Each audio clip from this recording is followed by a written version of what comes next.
गीता 18 के श्लोक नंबर 62 में भगवान स्वयं कह रहे हैं कि अर्जुन उस परमेश्वर की शरण में जा जिसकी कृपा से परम शांति व शाश्वत स्थान अर्थात सतलोक को प्राप्त होगा।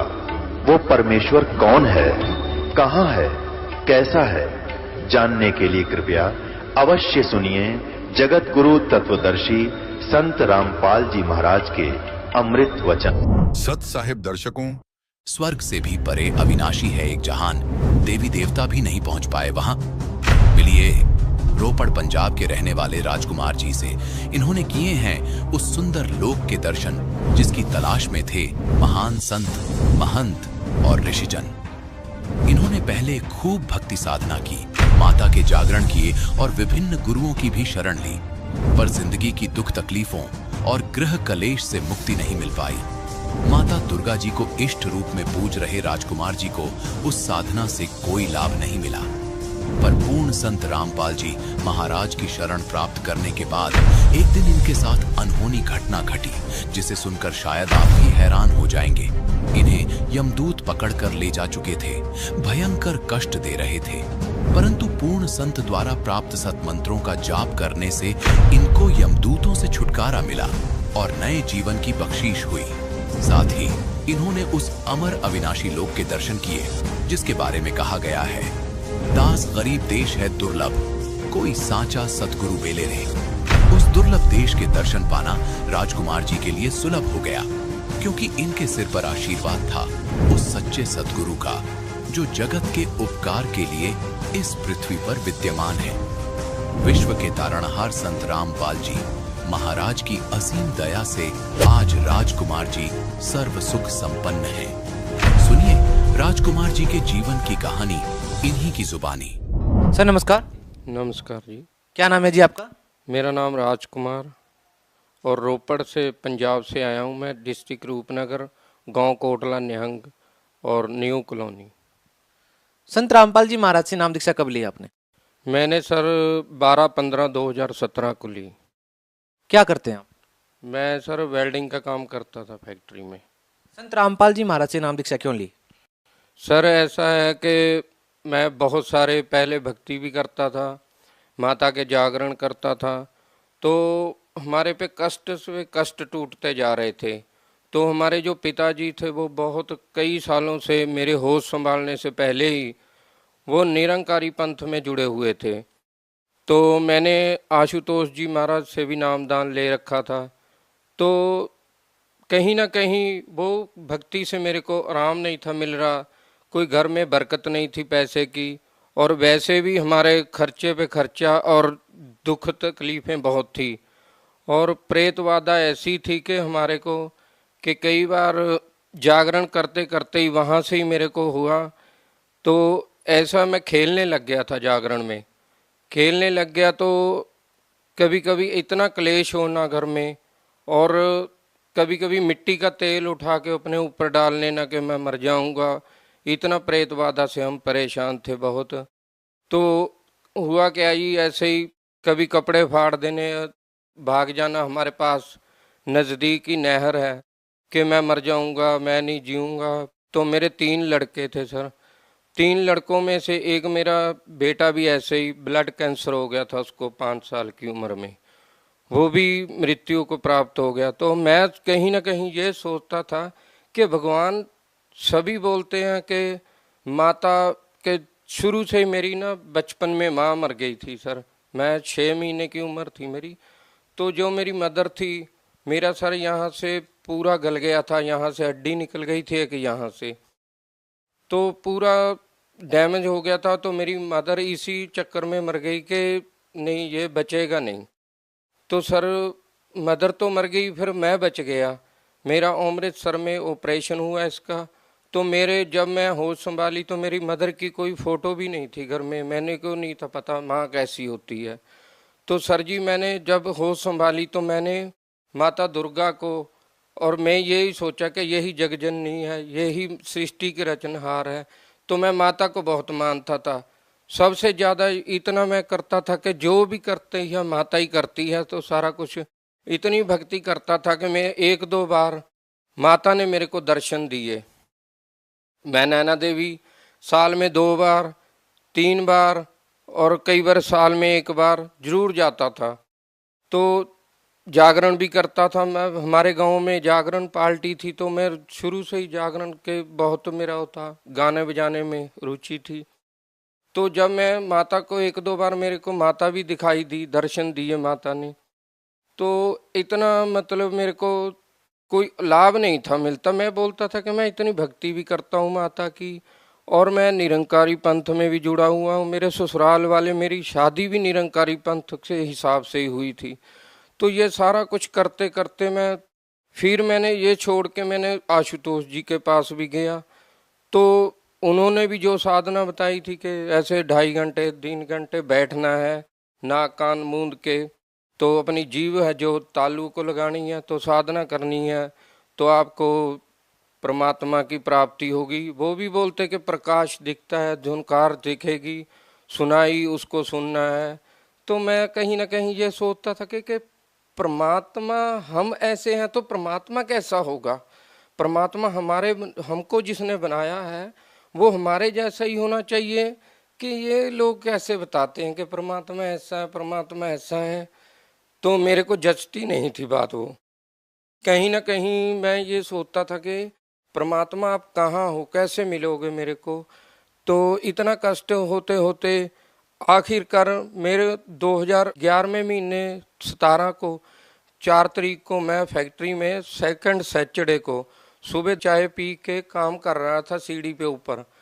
तो नीचे बहुत बड़ा कबाड़ पड़ा हुआ था लोहा, तो मैं ऊपर से गिर गया। सर जी मेरे को नहीं पता, मेरे ना महीने में 2 महीने में ऐसी चोट लगती थी कि बड़ी कसूती चोट लग जाती थी, बहुत देर बहुत चोटें भी लगती थी।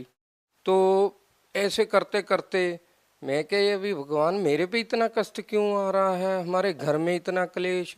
और सर जी मैं नशा इतना करता था ना कि मैं दारू पिए बिना नहीं था रह सकता। एक बार ऐसे ही जैसे मिट्टी का तेल डाल लेना, एक बार मैंने लुधियाने में अपने भाई के पास गया हुआ था, तो ऐसे ही कहा सुनी हो गई, हमारी घर पे झगड़ा हुआ। तो मेरे को वहाँ, भाई मेरा जॉब करता था लुधियाना में, मैं वहाँ उनके पास गया। तो मैंने वहाँ पे लैटरिन में जो डालते हैं तेजाब, वो मैंने पी लिया। तो सर मेरे नाक से मुंह से सारी चर्बी निकल गई, मेरा 0 हो गया शरीर। मेरे को डीएमसी हॉस्पिटल लुधियाना में लेके गए, तो उन्होंने भी जवाब दे दिया कि नहीं ये नहीं बचेगा भाई, इसको ले जाओ। तो मैंने कहा कि बोलती बंद हो गई, जीभ नहीं थी चल रही, तो मैं इशारे से बात करता था कि मेरे को घर ले जाओ। क्या जो आपने समस्याएं गिनवाई, जो आपको तकलीफें थी, क्या संत रामपाल जी महाराज से नाम दीक्षा लेने के बाद ठीक हो गई वो? 100% सर, बिल्कुल। सर संत रामपाल जी महाराज से नाम दीक्षा लेने के बाद और क्या लाभ मिले? सर जैसे मैंने संत रामपाल जी महाराज से नाम दीक्षा लिए को अभी 1 महीना ही हुआ था, तो जनवरी का महीना था। तो मैं रात को 1 बजे मेरे को जमदूत ले गए यहाँ से।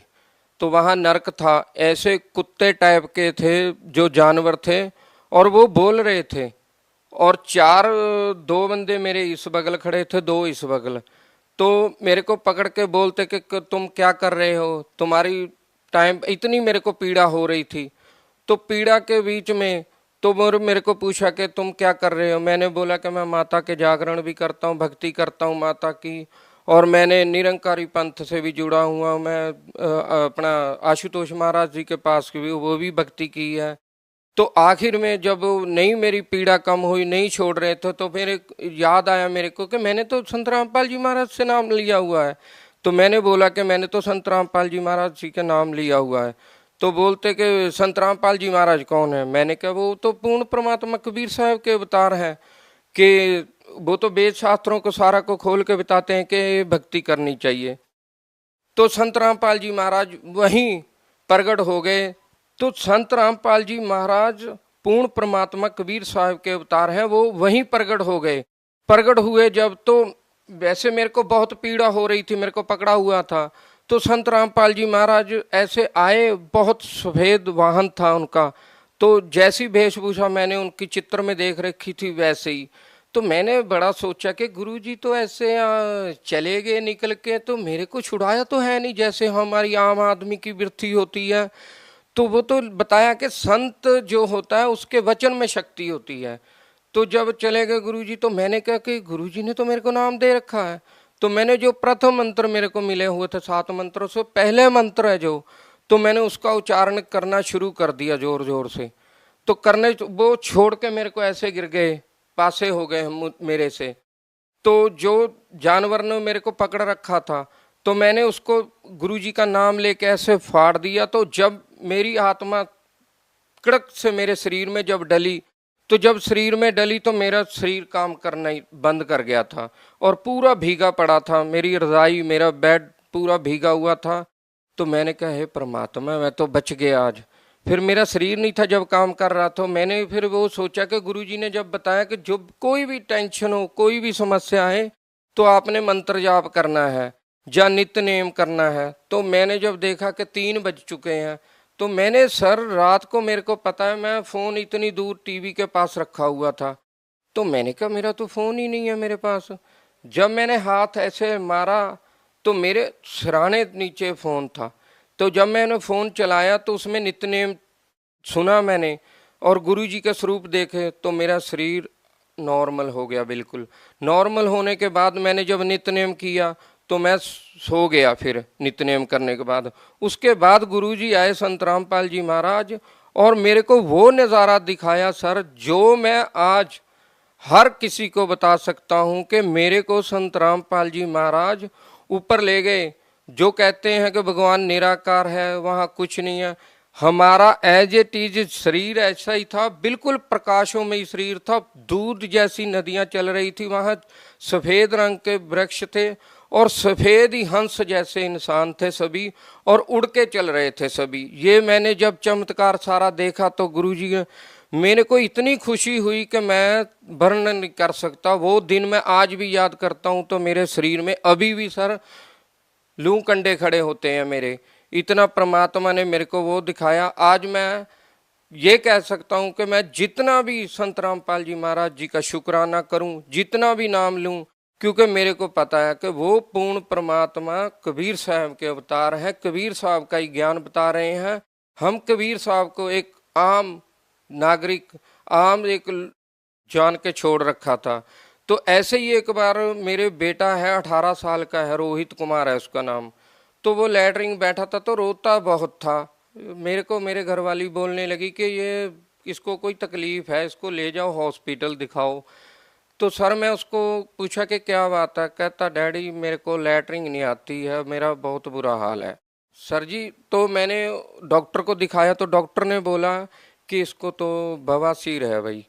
तो उन्होंने पर्ची पे दवाई लिखती 1300-1400 की, बोलते कि ये 10-15 दिन इसको दवाई खिलाओ, उसके बाद फिर देखेंगे क्या करना है। तो मैंने गुरुजी के सत्संग सुनता था कि गुरुजी ऐसे लाभ देते हैं सारा। तो सर जी मैंने संत रामपाल जी महाराज को जब प्रार्थना लगाई तो गुरुजी ने बोला कि परमात्मा दया करेंगे। तो वैसे जब बोला तो आहिस्ता आहिस्ता वो प्रॉब्लम पता ही नहीं कहाँ चल गई। आज बेटे को 1.5-2 साल हो गए हैं, कोई प्रॉब्लम ही नहीं, बिल्कुल सही है। पहले हमारी आर्थिक स्थिति नहीं थी ठीक, आज वो भी बहुत बढ़िया हो चुकी है। तो पहले हम साइकिल से तंग थे, आज परमात्मा ने हमको 2-2 मोटरसाइकिल दे रखे हैं। और परमात्मा आगे आगे भी मेरे को इतना विश्वास है कि जो परमात्मा हमारे शरीर की बीमारियों को नाश कर सकता है, हमको सुख दे सकता, आगे हमको परमात्मा बहुत कुछ देंगे। और मेन हमको तो यही परमात्मा से चाहना है कि हम मोक्ष प्राप्त करें और हमारी भक्ति को सफल बना के हमको गुरुजी संत रामपाल जी महाराज सतलोक लेके जाएं। ऐसा क्या सर, जो संत रामपाल जी महाराज जो भक्ति बताते हैं, जो मंत्र जाप देते हैं, वो पूरे शास्त्र, वेद, गीता, बाइबल, कुरान शरीफ को खोल खोल के पढ़ाते हैं। कुरान शरीफ, बाइबल ये तो पहले भी थे, पहले भी लोग पढ़ ही रहे थे।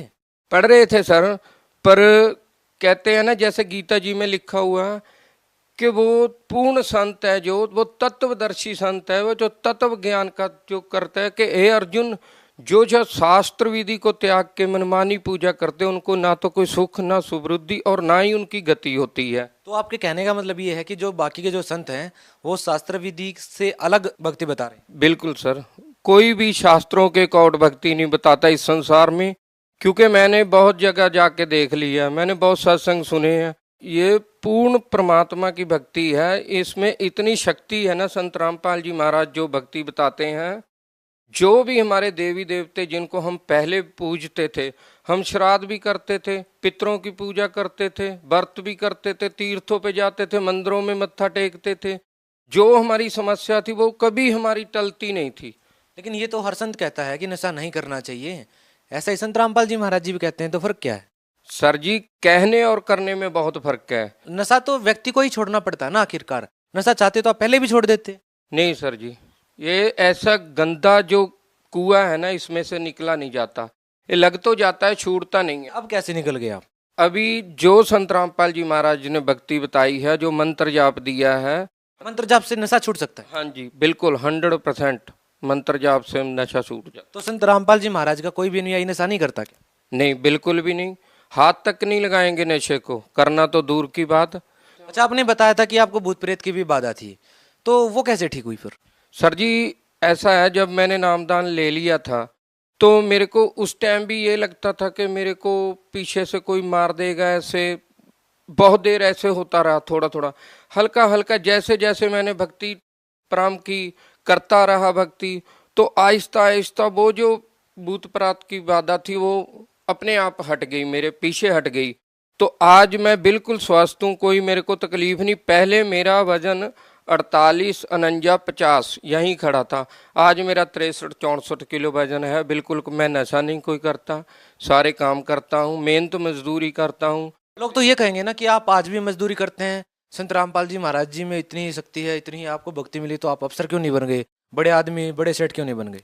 नहीं सर, ऐसा है, ये जो ज्ञान है, ये ज्ञान के आधार से अगर हम देखें, नानक जी, कबीर, परमेश्वर खुद यहाँ धरती पे रहे, परमात्मा इस मोह जाल से हमको निकालते हैं। हम अगर मान लो कि हम, ये तो जादूगर कर सकता है, तो जादूगर की जादूगरी हो गई कि हम, वो तो पैसा हाथ पे सरो जमा देगा, पर उसमें भक्ति में और उसमें बहुत अंतर है, क्योंकि भक्ति है जो भक्ति करते करते हमको वो चाहिए जो हमको यहाँ नहीं मिल सकता। भगत समाज को क्या संदेश देना चाहेंगे? सर मैं तो यही संदेश देना चाहता हूँ भगत समाज को कि आप संत रामपाल जी महाराज जी के ज्ञान को समझें, ज्ञान को सुने, और ज्ञान को सुन के समझ के आप उनसे नाम दीक्षा ले। आपकी जैसी भी कोई प्रॉब्लम होगी तो 100% संत रामपाल जी महाराज से नामदान लेने से आपकी वो समस्या बिल्कुल ठीक हो जाएगी। जी बहुत बहुत धन्यवाद। सच साहब जी। दर्शकों, अभी आपने सुने संत रामपाल जी महाराज से दीक्षा प्राप्त करके सुखी हुए भक्त के अनुभव। अब देखिए जगत गुरु तत्वदर्शी संत रामपाल जी महाराज के मंगल प्रवचन। इन वेदों और गीता जी और पुराणों का ज्ञान दास को सन 2000 में हुआ। उससे पहले सन 1988 से सन 2000 तक 12 वर्ष तक इस दास ने इस गरीबदास साहिब जी की वाणी के आधार से सत्संग किया, और इसके आधार से जो सत्संग किया वो भी हमारे जो पुराने भक्त उनको सबको मालूम है, वो कैसेट अभी तक उनके पास उपलब्ध है। और फिर ये सदग्रंथों प्रमाण देखे, ओए होए, अब क्या बताते हैं। जैसे गरीबदास जी कहते हैं, सतगुरु आए दया करी, ऐसे दीन दयाले, बंदी छोड़ वृत्तास का, जठरग्नि प्रतिपाले। गगन मंडल से उतरे सतगुरु पुरुष कबीरे, गगन मंडल से उतरे सतगुरु पुरुष परमात्मा कबीर। तो वो ऐसे वो भगवान आते हैं, और ये वेदों में प्रमाण दे रखा है कि वो परमात्मा सतलोक में रहते हैं, वहां से गति करके आते हैं। जैसे गरीबदास साहिब जी ने कहा है, जाखी वेख कबीर की, नानक की तीवा, वह सखा के गल पड़ी, इब कौन छुटावेता। अब जैसे नानक साहिब जी ने परमात्मा के झांकी देख कबीर की, कबीर परमेश्वर का सचखंड में सतलोक में वो दृश्य देखे, वहां के सतलोक का और परमात्मा की वहां सारी व्यवस्था का झांकी होता है, नजारा। जैसे 26 जनवरी के ऊपर आप देखते हो या 15 अगस्त पर प्रत्येक स्टेट अपनी अपनी झांकी माने उस स्टेट में किस प्रकार की कल्चर है, वहाँ का क्या कुछ रहन सहन है, क्या उसके अंदर कैसे तीर्थ स्थान है या कोई फैक्ट्री लगाई है, उनके एक बना करके वो मॉडल से और वो अपने अपना प्रदर्शन करते हैं, उसको झांकी बोलते हैं। ये पंजाब स्टेट की झांकी या हरियाणा राज्य की झांकी आ गई, तो उस झांकी का अर्थ है वो पूरा दृश्य, उसमें क्या कुछ हो रहा है। तो गरीबदास जी कहते हैं झांकी वेख कबीर की सतलोक में, नन्नो की वाह, ओए होए वाह तेरे की वाह, वाह गुरु, ये है वो भगवान सचमुच सही। और कहते हैं अब सिखों ने वाह गुरु पकड़ ली, वाह गुरु वाह गुरु। अब नो का वाह सिखा का गड़बड़ी कौन छुटावे था। अब नानक साहिब जी ने किस दृष्टिकोण से वह शब्द बोला था, लेकिन उन्हें गुप्त रखना अनिवार्य था, इसलिए वाह वाह वाह वाह का शब्द भी गाया, वाह वाह ऐसा है, वाह वाह सर्वशक्तिमान है। अब वाह वाह तो वो कौन था, वो दानक रूप रहा करतार। परमात्मा वहां रहते हैं, वहां से गति करके आते हैं, जैसे आपको बताया इन महापुरुषों को वो मिले। तो यहां क्या बता रहे हैं, दर्जन दे का रूप शैल वृंदावन कीनी, तहां मिले धर्मदास करत हैं बहुत अदीनी। एक विशेषता होती है, जो भक्त बीज होता है पिछले जन्मों के, जिसके अंदर संग्रह भक्ति होती है या भक्ति स्टार्ट होने के बाद उसमें कुछ परिवर्तन अवश्य आता है, वो अधीन होता है। और जब तक अधीन नहीं होगा भगवान, उसमें कुछ भी नहीं होता, व्यर्थ का प्राणी है। जैसे आपने सरसों देखी होगी, सरसम का पौधा, सरसम का जो पौधा होता है वो जब तक उसकी फलियों में दाने नहीं होते, यानी दाने जो सरसों के दाने जब बनते जाएंगे तो सरसों अपने आप झुकना शुरू कर देगी। और जब कति परिपक्व हो जाएगी, कति ऐसे झुक जाती है, न जमीन पर छूने को हो जाती है सरसों, तो उसकी कीमत बन गई। और जब तक उसमें कीमत नहीं थी, वो फड़ी थी उसका न्यों की न्यों, और वो न्यों खड़ी थी आकड़ी, तो उसमें कुछ भी नहीं था, उसने खड़बड़े ना तेल। और ज्यों ज्यों उसकी कीमत बनती, उसमें वो बनती गई दाने, और उन दानों की कीमत, उनकी वैल्यू, तो अपने आप वो कमाई, वो धन अपने आप झुका देती है उसको।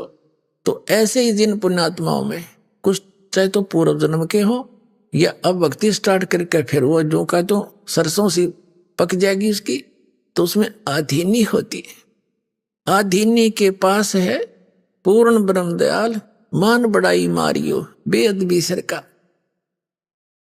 अब यहां क्या बताते हैं, दर्जन दे का रूप शैल वृंदावन कीनी, तां मिले धर्मदास करते हैं बहुत अधीनी।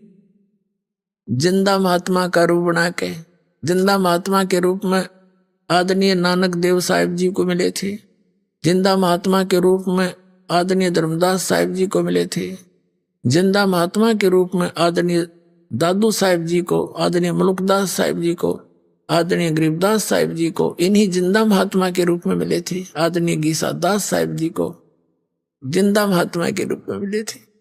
तो ऐसे ही वो परमात्मा आते हैं, जैसे वेदों से प्रमाणित किया, अच्छी आत्माओं को मिलते हैं। बहुरंगी बरियाम कामनी कामी सोई, दर सतगुरु का रूप धनी उतरे हैं लोई। कहते हैं धर सतगुरु का रूप, यानी उपदेश करने की इच्छा से, यानी सतगुरु बनकर धर सतगुरु का रूप। और धनी, धनी यानी कुल का मालिक, वो ही उतरे हैं। बहुरंगी वरियाम कामनी कामी सोही, दर सतगुरु का रूप धनी उतरे हैं लोई। परम उजागर ज्ञान दान बहुरंगी बाना, तहां मिले धर्मदास आचार विचार दीवाना। धर्मदास मिला और इस कर्म कांड में दीवाना हो रहा था, उन नकली नामों पे, नकली भगवानों पे दीवाना हो रहा था। धर्मदास जी अपना नित्य कर्म करते थे जो बता रखा था। परमात्मा निकट जाकर बैठ के जब उसने सारा कर्म कांड कर लिया, गीता जी का पाठ भी कर लिया, तब परमात्मा ने कहा, पुण्यात्माओं, आप तो बालक बुद्धि है आपकी, क्योंकि आप इतने मैच्योर माइंड हुआ नहीं इस अध्यात्म के अंदर। वो परमात्मा हम 2 कौड़ी के जीवों के लिए भटक रहा है, क्योंकि हम उसके बच्चे हैं। अपने बच्चों के लिए अपना पिता माता ही दुखी हुआ करते हैं। धर्मदास को, एक 2 कौड़ी के जीव को तो महाराज जी कह रहे हैं परमात्मा, और अपने आप को नो कह मैं एक जिज्ञासु हूं महाराज जी, और मुझे भक्ति मार्ग चाहिए। अब कबीर साहब बोले उनते, कौन तुम्हारी जात कहाँ से आए स्वामी, पूछे पुरुष कबीर धनी साहब नीकामी। आपकी कौन जाति है, आप कहाँ से आए हो स्वामी। कबीर साहब कहते हैं धर्मदास जी को, क्योंकि वो एक महात्मा के सा रूप बनाए बैठा था, वैष्णव साधु जैसा। और यदि देख कितनी दया करी, कितनी परेशानी उठानी पड़ रही है परमात्मा को। आप किसी अपने मित्र प्यारे को, रिश्तेदार को, जो दूसरे पंथों में या किसी अन्य साधना पर लगा हुआ है, आप उसको सीधा कह दो अज्ञा साधना गलत है, आपने पानी ने भी ना पूछा हो, ऐसी स्थिति आ जाए, कितना मित्र हो आपका, इस मार्ग में अवश्य काल उसने चंगरा दे। तो इसी दृष्टिकोण से परमात्मा अगर सीधा उसको कह दे तो बात भी ना करे और फिर अधूरा रह गया काम। तो कैसे बोलते हैं दाता कि कौन तुम्हारी जात कहाँ से आए स्वामी। स्वामी माने मालिक। हे महाराज जी, धर्मदास जी को परमात्मा कह रहे, पूछे पुरुष कबीर धनी साहेब नीकामी। अब क्या बताते हैं धर्मदास जी, हम वैष्णो बैरागी धर्म में रहा सदा ही, सुधर न बैठे संग कल्प ऐसी मन माही। सुन जंदा मम ज्ञान को अधिक आचार विचार, हमारी करनी जो करे वो उतरे भव जल पार। धर्मदास जी से परमात्मा ने अर्ज करी थी कि हे महाराज जी, मैं बहुत जगह भटक लिया और परमात्मा की चाह मुझे बहुत घनी है, मुझे कुछ रास्ता बता दो। अब परमात्मा कबीर जी ने एक मुसलमान धर्म के अंदर होते हैं ये जिंदा महात्मा, उस जैसी वेशभूषा बनाए रखी थी। तो धर्मदास जी कहता है कि सुन जिंदा मेरे ज्ञान को, हम जैसे बताएं री साधना को करेगा उसका बेड़ा पार हो जाएगा। सुन जिंदा मम ज्ञाने को अधिक आचार विचार, अमरी करनी जो करे वो उतरे भव जल पार। बोले धनी कबीर सुनो बैसणो बैरागी, कौन तुम्हारा नाम गाम कहिए बड़भागी। कौन तुम्हारा ज्ञान सुमरण है भाई, कौन पुरुष की सेव कहाँ समाधि लगाई। कौन कोम कुल जात कहाँ को गौन किया है, कौन तुम्हारी रेस किन्हें तुम नाम दिया है। को आसन को गुफा के भर मत रहो सदा ही, सालिग सेवन कीन बहुत अति भार उठाई। झोली झंडा धूप दीप तुम अधिक आचारी, बोले धनी कबीर भेद कहियो ब्रह्मचारी। अब परमात्मा ने पूछा कि किस तो भगवान की तुम पूजा करते हो, आपका कोई आश्रम है या ऐसे ही भ्रमण करते रहते हो, आपका क्या नाम है, कहाँ से आए हो। कबीर साहब कहते हैं हमको पार लंगावे ही परम उजागर रूप, जिंद कहे धर्मदास से तुम हो मुक्ति स्वरूप। पुण्यात्मा कालजा फटफटावे दास का एक भगवान आके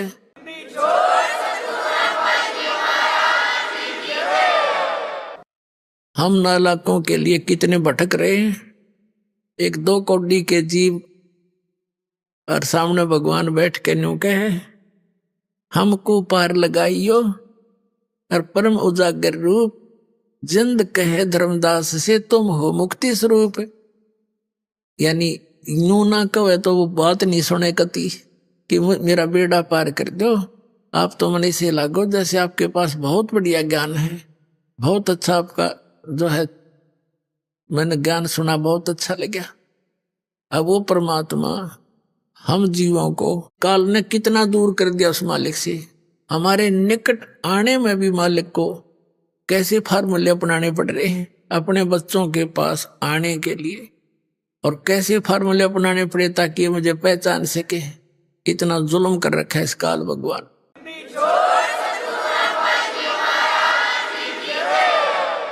अब धर्मदास जी कहते हैं, बांधोगढ़ है गाम नाम धर्मदास कही जय, वैसे कुल कुली जात सुधर की नी बात सुनी जय। सरगुण ज्ञान स्वरूप ध्यान सालग की सेवा, मल्लाग्रिक्षण कंत संत सब पूजूं देवा। 68 तीर्थ नान दान कर कर हम आए, पूजें सालग राम तिलक गल माल चढ़ाए। धूप दीप अधिकार आरती करे हमेशा, राम कृष्ण का जाप रटे हम शंकर शेषा। अब धर्मदास जी अपनी सारी साधना बताने लगा। 68 तीर्थ तो का तो व्रत घूमते हैं, और राम कृष्ण और शंकर विष्णु जी की हम नाम जपते हैं। नेम धर्म से नेह स्नेह दुनिया से नाही, आरूढ़ बैराग और की मानू नाही। धर्मदास जी ने फाइनल कर दिया कि मैं जो ज्ञान मुझे प्राप्त है इसके ऊपर मैं कति आरूढ़ हूं, और की मैं सुनू नहीं। मुझे इतना विश्वास है मेरी भक्ति और भगवान और साधना।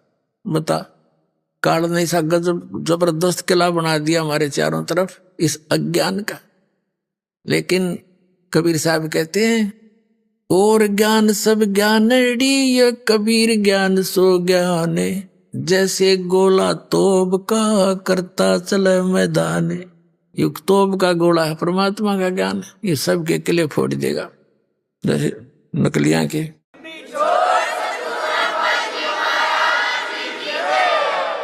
अब सुन जिंदे मम ज्ञान को वैष्णु रूप हमार, 68 तीर्थ हम करें ये चिन्ह सिरजनहार। इस साधना से मैंने भगवान पहचान रखा है, प्राप्त कर लिया। धर्मदास जी कह रहे। अब परमात्मा बोले जिंदा बैन कहाँ से सालग आए, को 68 का धाम मुझे तत्काल बतावे। राम कृष्ण का रहे नगर वो कौन कहावे, ये जड़वंत हैं देवता से क्यों घंट बजावे। राम कृष्ण को टो गए वो धनी एक का एक, जिंद कहे धर्मदास से तुम बूझो ज्ञान विवेक। परमात्मा ने कहा तेरे राम कृष्ण तो करोड़ों मर लिए, और जो असली भगवान है वो न्यू का न्यू है, उसको कभी जन्मता मरता नहीं। फिर परमात्मा ने गीता ज्ञान और वो सारा उनको समझाने की चेष्टा की। परमात्मा ने पूछा कि गीता जी का ज्ञान किसने बोला। धर्मदास जी ने कहा कि श्री कृष्ण जी ने बोला। परमात्मा ने उस बात को उस समय ज्यादा नहीं बढ़ाया।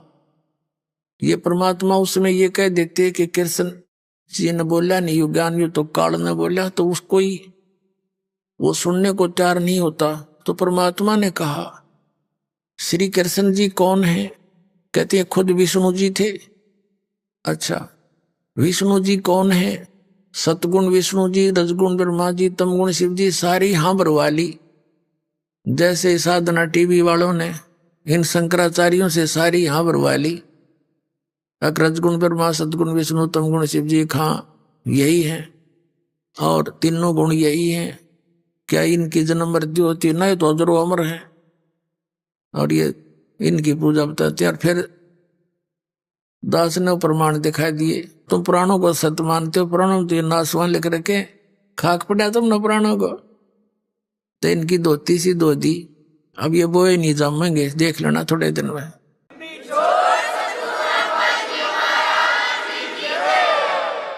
तो परमात्मा ने कहा कि सतगुण विष्णु अखा जी और तमगुण शिव जी अखा सारी मान्यता हो। तो परमात्मा ने कहा श्री कृष्ण अर्थात विष्णु जी ने गीता का ज्ञान बोल दिया, ठीक है। और आप क्या जाप करते हो? राम कृष्ण हरे कृष्ण कृष्ण कृष्ण हरे हरे, हैं?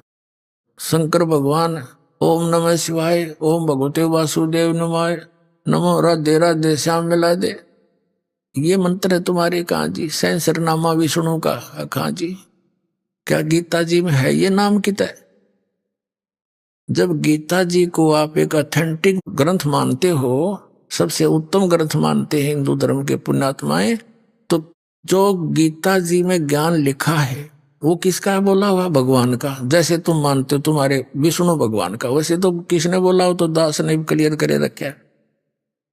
तो वो बोलने का अर्थ क्या होता है? तुम्हारे लिए संदेश है, आदेश है, निर्देश है कि जो इसमें लिखा ऐसा करो तुम। धर्मदास जी कह रहा, और तुम कर क्या रहे हो?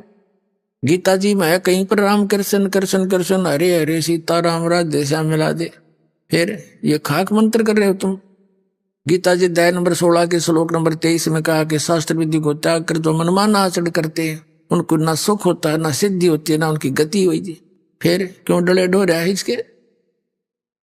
अब एकदम वो स्तब्ध हो गया। अरे तो श्री कृष्ण विष्णु जी को अविनाशी बताते हो। गीता जी अध्याय नंबर 4 के श्लोक नंबर 5 और 9 में आपका गीता ज्ञानदाता कहता, अर्जुन तेरे और मेरे बहुत जन्म हो चुके, तो नहीं जानता मैं जानता हूं। तो फिर खाक अविनाशी है ये कहां से सुना तुमने इनकी ये महिमा? ये लोक वेद है, ये दंत कथा है, वास्तविक ज्ञान नहीं है धर्मदास जी। और फिर गीता ज्ञानदाता कहता है 18वें अध्याय के 62वें श्लोक में कि अर्जुन तू सर्वभाव से उस परमेश्वर की शरण में जा, उसकी कृपा से तो परम शांति को, सनातन परम धाम को प्राप्त होगा। और गीता अध्याय नंबर 15 के श्लोक नंबर 4 में कहा है कि तत्वदर्शी संत की प्राप्ति के उपरांत परमेश्वर के उस परम पद की खोज करनी चाहिए जहां जाने के बाद साधक लौटकर कभी संसार में नहीं आते। और जिस भगवान की तुम पूजा कर रहे हो, मान ले श्री कृष्ण विष्णु जी की, ये कहता तेरे और मेरे बहुत जन्म हो लिए, तो इनकी भक्ति करके तुम जन्म मरण और शाश्वत स्थान को कैसे प्राप्त कर सकते हो? अब धर्मदास जी के अंदर तो खटक लगी, लेकिन ये ऊपर का जो अभिमान है यू अंदर उस वस्तु को जान नहीं देता। लेकिन परमात्मा के पास सारे तरीके हैं, ये तो परमात्मा है। जब परमात्मा ने सारी बात बता दी और अंदर से टूट गया धर्मदास जी, लेकिन ऊपर का वो कहते हैं रस्सी जल जा बल रह जाते हैं थोड़े से। तो एकदम ने बोला तो जो है मुसलमान है, इसलिए हमारे देवताओं की बेइज्जती करना चाहता है, तुझे ज्ञान अच्छा नहीं लगता तो जा सकता है, हम कोई जीव हिंसा नहीं करते, हम तो हिंदू धर्म में रहने वाले कोई मांस मिट्टी नहीं खाते, जीव हिंसा नहीं करते, इस तरह कह गया और चिंगर गया। परमात्मा अंतर ध्यान हो गए वहीं से। देख हमारी कैसी बुद्धि, अंतर ध्यान हो गए। जब सामने से आदमी हट जा, आधा कलेजा तो जब फट लिया आदमी का। उत्तरे की यू तो कोई फरिश्ता था, उसने यहां तक सोच ली कहीं विष्णु भगवान तो नहीं आगे हो। नो कहते हैं भगवान ना जाने किस रूप में आ जाते। अब जो पूजा वो करा करता, साल्यग्राम की पूजा पौधारी किता गया तागा पाठ सारा भूल गया। अगले दिन सुबह उठा और वो पूजा तो भूल गए, कर ही नहीं सकता ये पूजाएं जब यू ज्ञान हुए पास। ये डले कुंडो है, हमारे आस्था चैनल पे 5-6 महीने प्रोग्राम चला था। फिर नकली संतों ने पता लग गया था हरी पोल पाटेगी। 2003 की बात से इन्होंने वो आस्था चैनल वाले को डरा डरू के धमका के बंद करवा दिया कि हम अपने सारे प्रोग्राम वापस ले लेंगे या इसका प्रोग्राम बंद कर दे। ये तो अंडरस्टूड है, जो यूं चलेगा तो वो चले कोई ना उड़े। परमात्मा कहते हैं तारा मंडल बैठ के यू चांद बड़ाई खा, उदय हुआ जब सूरज का स्यों तारों छप जा। वो आस्था में बंद कर दिया। फिर हमने प्रोग्राम बनाया, गांव गांव नगर नगर में जाकर बड़े बड़े पोस्टर लगाकर प्रचार करके सत्संग शुरू किया। हम एक बार महाराष्ट्र में सत्संग कर रहे थे एक नगर में, तो काफी लोग सुनने आए। प्रोजेक्टर हमारे पास था। 5 दिन सत्संग किया। पहले दिन वो नोट कर ले गए, तो अगले दिन आके वो सारे मिला बिलो कर चौथे दिन थोड़ी सी संगत होती थी, बाहर बैठ गया मैं नीचे, वो भी आ गया आसपास 5-7 जने। कहने लगे जी आज तक हमने यो ज्ञान कभी नहीं सुना, और हमारे सदग्रंथों प्रमाण। पहले दिन तो हमने सोचा था सारी झूठी पावेंगी, नोट करके ले गए सारे गीता और पुराणों के अध्याय वगैरह, वो सारे यूं के यूं पा गए। फिर हमने कहा भाई नाम ले लो। नाम लेने से पहले फिर उनको बताए जाते ये नियम ये नहीं पूछना। उन्होंने बोला जी ये तो फिर नियम कर दे, सख्त हो गए। माँ भाई सख्त नहीं है, वो गलत साधना कर रहे हो तुम, उनकी आवश्यकता ही नहीं, तुमने अब सख्त लगे हैं। जब एक का साध्य सब सद है और सब साध्य सब जावे, माड़ी सींचे मूल को फले फुला गावे। पौधे की जड़ में पानी डाल लेंगे तो टहनी आप पे न प्रफुल्लित हो जाएंगी। ने बोला जी नाम तो लेते नहीं, पर भक्ति वह दूसरी भी ना बनाई। वह दूसरी जो करते थे वो उस जोगे भी ना छोड़े, हम तक इतने जोगे भी ना छोड़े तुमने। तो अब इस ज्ञान को सुन के वो धर्मदास वो उस भक्ति भी करने की इच्छा ना रही इसकी। सुबह उठ कर भक्ति अपना खाना बनाने लग गया, नहीं तो ना धो के खाया करता वो वारी सी देर तक। मैंने सोचा ये तो कुछ भी को नहीं बता के करूं, अरे वो मिलने को नहीं, मैंने उनके साथ ऐसी बदतमीजी कर दी। इस चिंता में ग्रस्त भोजन बनाने लग गया। जंगल से लकड़ी तोड़ के सामने लाया था, चूल्हा जला लिया, लकड़ी लगा दी। एक मोटी लकड़ी थी, वह बीच से थोची थी, कुछ थोड़ी थोड़ी गिल्ली जंगल की सी लकड़ी होती है। सहयोगी लकड़ी लगा के खाना बनाने लग गया। लकड़ी जलती सुबह सुबह की बात है, लकड़ी जलती जलती चूल्हे से 1 फुट बाहर रहेगी, वह उसके मुंह के सामने आ गई। तब तक रोशनी भी होगी। अब उसने देखा कि चींटियां उसके अंदर अंडे मुंह में ले रही और उससे बाहर निकलने की चेष्टा करें। बाहर आवे तो उसके पिछले लकड़ी के पिछले हिस्से पर तरल पदार्थ उबल रहा, उसके अंदर का ऑयल सा निकलता होता, पानी सा, वो उबलता है लकड़ी का बाहर पिछली साइड में। आगे से आग जले थी तो चटक मटक होकर वह सारी कीड़ी जलन लग रही। बाहर निकले तो उस उबलते हुए तेल से पर उस पर जल जा, आगे अग्नि फूक रही। धर्मदास एकदम स्तब्ध हो गया, क्योंकि पुण्यात्मा थी। इतना पाप है भगवान, इतनी लंबी लकड़ी थी और इसमें तो करोड़ों चींटी जल गई होगी। और उसी समय बुझा दिया जल डालकर लकड़ी तो, और एक तरफ डाल दी। उसने सोचा रोटी मैं खाऊं नहीं भोजन आज, इसको किसी साधु संत ने खवा दूंगा, मेरा पाप कम हो जाए। इस उद्देश्य से सारे भोजन ने लेकर और धर्मदास जी चल पड़े साधु की तलाश में। अब परमात्मा पहले दिन तो जिंदा महात्मा के रूप में थे, काले काले कपड़े से आकर जिंदा महात्मा के। अगले दिन ये हिंदुओं वाले संतान जैसे लाल लाल से कपड़े बैठ गए रूप बना के वृक्ष के नीचे। धर्मदास जी की दृष्टि गई। परमात्मा उस साधु संत के आगे सारा भोजन रख दिया और कहा महाराज भोजन खा लो। परमात्मा बोले दर्दे धर्मदास भूख लगी है। फिर उसने ध्यान से देखा कि महात्मा जी तुझे कैसे जानता है, लेकिन उस दिन चेहरा पहचान में नहीं आ रहा था, मालिक ने रूप बदल रखा था। धर्मदास जी ने सोचा मैं भंडारे धर्म करता रहता हूँ, साधु संत आया होगा कभी पहचान लिया होगा मैं। उसने रख दी भोजन। परमात्मा के पास एक करमंडल रखा था, लोटा जल का भरा हुआ, और पानी लिया मुट्ठी में और ऐसे मंत्र सा बोल के और सारे भोजन पर छींटे मार दिए। छींटे मारते ही वो सारे भोजन की चींटी बन गई, काली काली चींटी। मुंह में अंडे लेकर पूरी थाली काली होगी और बाहर निकलने की चेष्टा करने लगी। जब परमात्मा उसी रूप में बैठ गए, जिंदा वाले महात्मा के रूप में जो पहले दिन वार्ता की थी, जब धर्मदास जी ने देखा तो वो महात्मा है। परमात्मा बोले रहे, धर्मदास जी कल क्या कह रहे थे आप? उस दिन क्या कह रहे थे कि हम जीवन सा नहीं करते, तेरे से तो कसाई भी अच्छा, और ये पाप का भोजन तो मुझे खिलाने वाला था। चरणों में गिर गया, पैर पकड़ कर रोवा बुरी तरह। तो कहने का भाव ये है, ऐसे झटके 2-3 दिए परमात्मा ने, क्योंकि वो मन बड़ा उस्ताद है।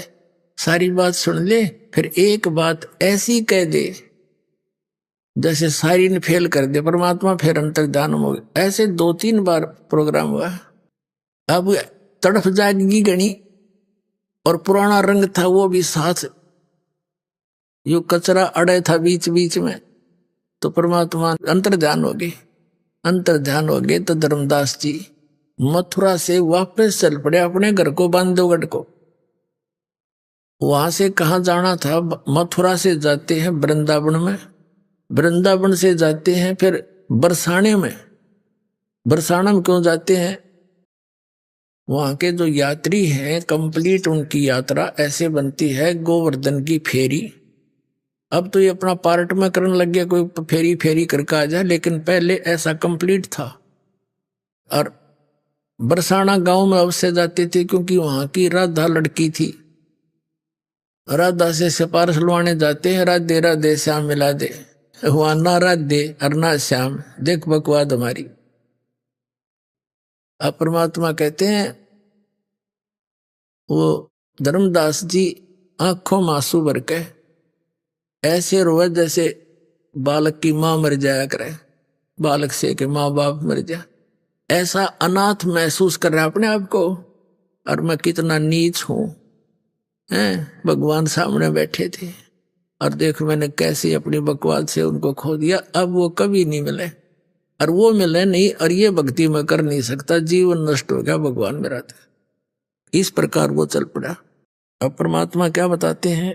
तावा रोवत धर्म नीनागर, कहाँ गए मेरे सुख के सागर, अधिक वियोग हुआ हमसे ती, जैसे निर्धन की लुट जा खेती। अब धर्मदास जी कह रहे हैं कि भगवान मेरे साथ ऐसी व्यवस्था बन गई जैसे किसी गरीब किसान की, और पकी पकाई खेती ने कोई लूट ले जा। मेरा तक अब वो कंगाल बालक भूखे मरते दिखे, इतना दुख है मुझे। तावा लीन बहे निर्वाणी, मग्न रूप साहेब सैलानी। जब परमात्मा अंतर्ध्यान हो गए, तावा रोवत धर्मनी नागर, कहाँ गए मेरे सुख के सागर, अधिक वियोग हुआ हमसे ती, जैसे निर्धन की लुट जा खेती। कल्प करे और मन में रोवे, दसों दिशा को वो मग जावे। कभी ऊपर ने देखा, भगवान ऊपर तो नहीं है, कभी इधर देखा, साइड में तो नहीं छुप गया, कहीं बैक घूम कर देखा, मेरे पाछे तो नहीं खड़े हैं। कहते हैं कल्प करे और मन में रोवे, दसों दिशा को वो मग जावे। दसों दिशा में देखा भगवान, किते दिख जा किसी प्रकार। हम जाने तुम देह स्वरूपा, हमारी बुद्धि अंधगर कूपा। ये भगवान मैंने तो आपको अपने जैसा मान लिया था। जैसे धर्मदास जी को परमात्मा ने कहा था कि धर्मदास जैसी देह तुम्हारी है ऐसी देह मेरी नहीं है। और वो कहते मैं विदेह हूं। धर्मदास जी कहते हैं आपका दिख देही, और किस भी तो साहेब आप विदेही। तब कहा था नरक परख कर देख धर्मदासा, हार्ड चाम नहीं मेरा मासा। ने बोला देख पकड़ के मेरे हाथ, तेरे जैसा शरीर नहीं है। हम कितने अंधे हो गए, हमने भगवान निराकार मान रखा, परमात्मा साकार, इसलिए हमारी बुद्धि कैच ना कर पाई कि तो साधु संत होंगे, भगवान तो निराकार है।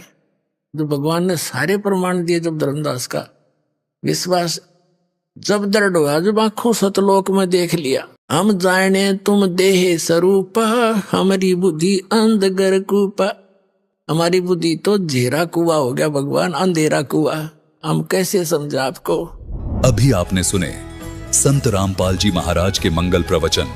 आइए अब सुनते हैं संत रामपाल जी महाराज से नाम दीक्षा लेकर सतभक्ति करके अद्भुत लाभ प्राप्त करने वाले अनुयायी के विचार।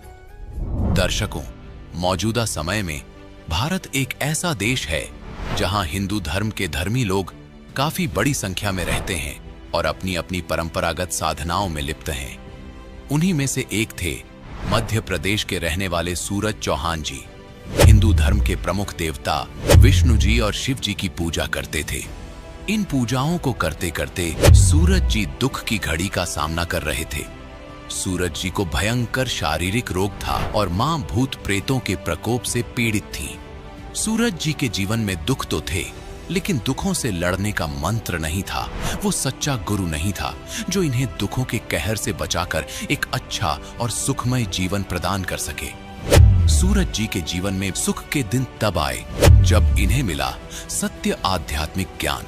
जगत गुरु तत्वदर्शी संत रामपाल जी महाराज के सत्संग प्रवचन से इन्हें पता चला कि वास्तव में तत्व ज्ञान क्या है जिससे हम सुखी हो सकते हैं। संत रामपाल जी महाराज से नाम उपदेश लेने के बाद इनका जीवन परिवर्तन हो गया। इनका जलन का रोग ठीक हुआ। मां को भूत प्रेत बाधा से छुटकारा मिला। सुनिए सत्य ज्ञान प्राप्त होने के बाद सूरज जी की खुशियों से भरी कहानी, उन्हीं की जुबानी। सर नमस्कार। नमस्कार सर। सर क्या नाम है आपका? सूरज चौहान। सूरज जी कहाँ से हैं आप? हम ग्राम जमोठी, पोस्ट तलकपुरा, तहसील सेगांव, जिला खरगोन, मध्य प्रदेश से आए हैं। सर संत रामपाल जी महाराज से नाम दीक्षा कब लिया आपने? हमने संत रामपाल जी महाराज जी से नाम दीक्षा 13 जून 2014 को ली। सर संत रामपाल जी महाराज की शरण में आने से पहले आप क्या भक्ति साधना करते थे? संत रामपाल जी महाराज जी की शरण में आने से पहले हम ब्रह्मा विष्णु महेश की भक्ति करते थे और जैसा कि हिंदू समाज में प्रचलित है भक्ति, वही भक्ति हम भी करते थे। सर हिंदू धर्म में प्रचलित सभी पूजाएं आप कर ही रहे थे, तो फिर आप संत रामपाल जी महाराज की शरण में क्यों गए? हमने संत रामपाल जी महाराज जी का सत्संग सुना और उनके ज्ञान को समझा और हमने देखा कि हम जो भक्ति कर रहे थे वो शास्त्रों के विरुद्ध थी और हमें पता चला कि शास्त्रों के अनुकूल भक्ति तो ये संत रामपाल जी महाराज जी बता रहे हैं।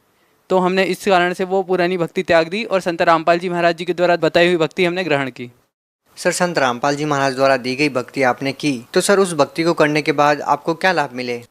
जी संत रामपाल जी महाराज जी के द्वारा बताई हुई भक्ति करने से हमें बहुत सारे लाभ हुए हैं, पर मैं कुछ का यहाँ पे वर्णन करना चाहूँगा।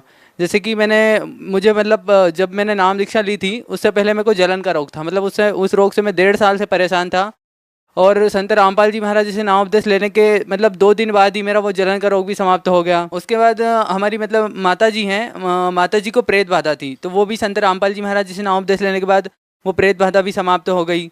फिर उसके बाद चमत्कार भी हुए हैं, जैसे कि हमारे घर पे हम किसान परिवार से हैं, तो हमारे घर पे एक गाय थी, तो गाय को कि खून चूसने वाले वो जो कीड़े होते हैं वो हो गए थे और यहाँ पे जीव हिंसा भी नहीं कर सकते हैं। तो फिर हमारे पापा ने गुरु जी के पास दंडवत करते हैं, संत रामपाल जी महाराज जी के पास घर में स्थान बनाया है जहाँ पे दीपक लगाते हैं और हमने वहाँ पे प्रार्थना लगाई कि परमात्मा आप ही कोई उपाय करो। तो तीसरे दिन गाय बिल्कुल ऐसे हो गई जैसे किसी ने उसको नहलाया हो और एक भी कीड़ा उसको गाय को नहीं था। और उसके बाद नाम उपदेश लेने के 4 महीने बाद मेरी अचानक तबीयत खराब हो गई, क्योंकि गुरु जी जो मर्यादा बताते हैं संत रामपाल जी महाराज जी, हम वो मर्यादा नहीं निभा पाए, तो उससे हमारी तबीयत खराब हो गई। तो फिर हमने 4-5 डॉक्टरों को भी दिखाया, लेकिन हम ठीक नहीं हुए। फिर हमने घर से ही हॉस्पिटल से ही परमात्मा सदगुरु रामपाल जी महाराज जी को याद किया और प्रार्थना लगाई कि परमात्मा आप ही हमें बुलाओ किसी प्रकार से आपके पास। तो उसके दूसरे ही दिन हमारी हॉस्पिटल से छुट्टी हो गई और हम आश्रम के लिए रवाना हो गए। और जैसे जैसे आश्रम पहुंच रहे थे वैसे ऐसे हमको लग रहा था कि जैसे हमें कोई सर्प काट रहा है, वैसा दर्द हो रहा था। और जैसे ही हमने आश्रम में प्रवेश किया वैसे ही हमारी पूरी बॉडी की जो नसें होती है सारी फड़फड़ाने लगी और गुरुजी उसी वक्त आशीर्वाद दे रहे थे संत रामपाल जी महाराज जी। तो जैसे ही उन्होंने आशीर्वाद दिया हमारी पूरी बॉडी ऊपर से नीचे तक वाइब्रेट होने लगी और वाइब्रेट होने के बाद बिल्कुल मैं पूर्ण रूप से स्वस्थ हो गया। और एक और चमत्कार यह हुआ है कि जैसे हम इंटरव्यू देखते हैं भक्तों का, तो उन्होंने उसमें कई चमत्कार बताते हैं, तो हमने भी परमात्मा की परीक्षा ही ली एक प्रकार से कि जैसे हम उनके भक्तों के इंटरव्यू देखे थे हमने सूर्य नाम उपदेश नहीं लेने से पहले, और फिर हमने नाम उपदेश लिया, फिर हमने सब प्रमाण भी देखे, हमको लाभ भी मिल गए, पर फिर भी जब तक आंखों नहीं देख ले तब तक हमने विश्वास नहीं किया।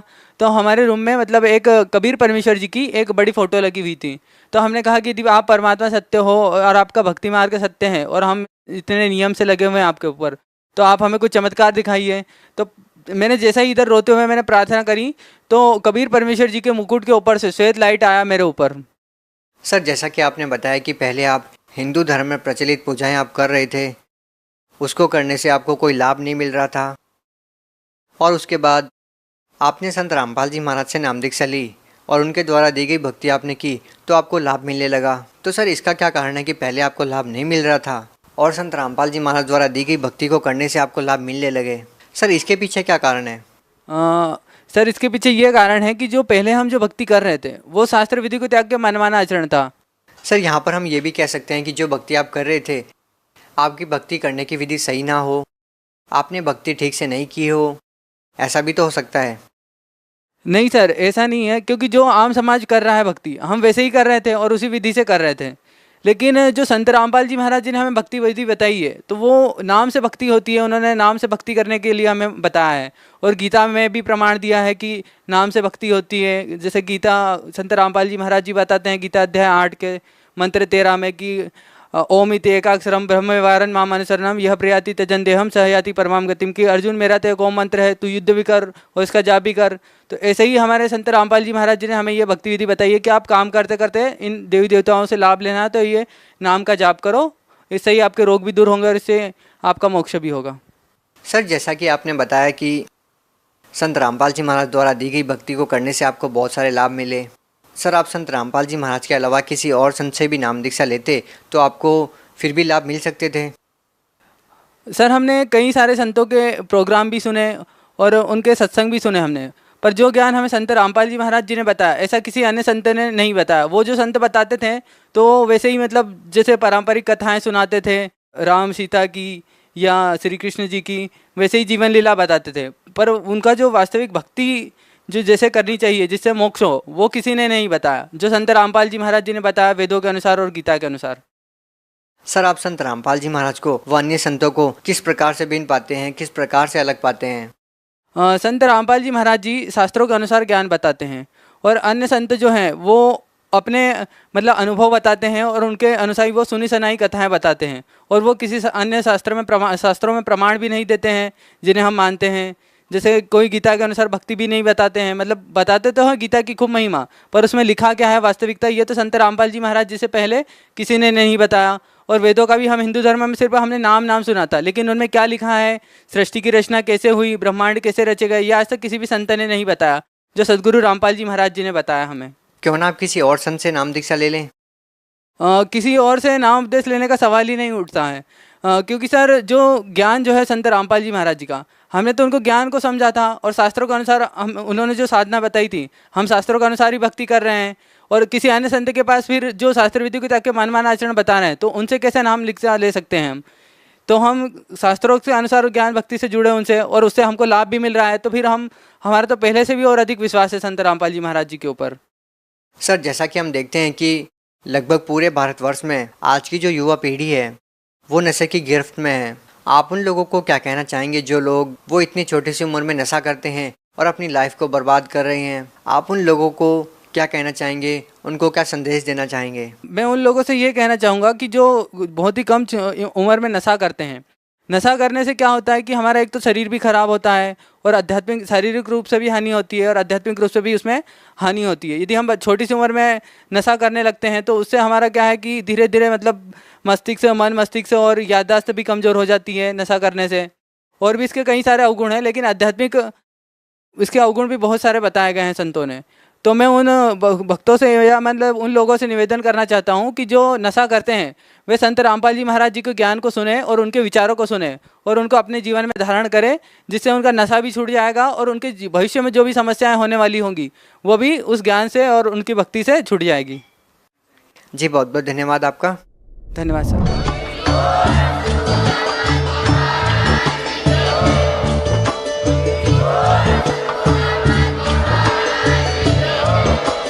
आप सुन रहे थे जगत गुरु तत्वदर्शी संत रामपाल जी महाराज जी के मंगल प्रवचन। अधिक जानकारी के लिए विजिट कीजिए हमारी वेबसाइट www.jagatgururampalji.org। संत रामपाल जी महाराज जी के शुभ आशीर्वाद से पूरे विश्व भर में 500 से भी ज्यादा नाम दीक्षा केंद्र हैं, जिन पर संत रामपाल जी महाराज जी द्वारा ऑनलाइन निशुल्क नाम दीक्षा दी जा रही है। अपने नजदीकी नाम दीक्षा केंद्र का पता करने के लिए संपर्क करें 8222888054।